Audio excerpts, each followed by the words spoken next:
आज मैं तुम्हारा भगवान तुमसे बात कर रहा हूं। हाँ, तुमसे, मेरे प्यारे भक्त।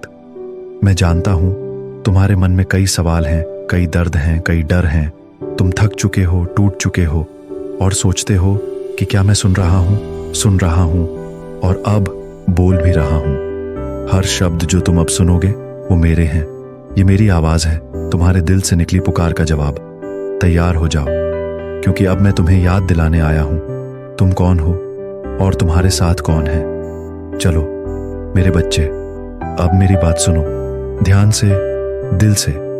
मैं जानता हूं तुम थक गए हो। कभी कभी ऐसा लगता है जैसे सब कुछ खत्म हो गया है ना? लेकिन सुनो, मैं यही हूं। मैंने तुम्हें एक पल के लिए भी अकेला नहीं छोड़ा।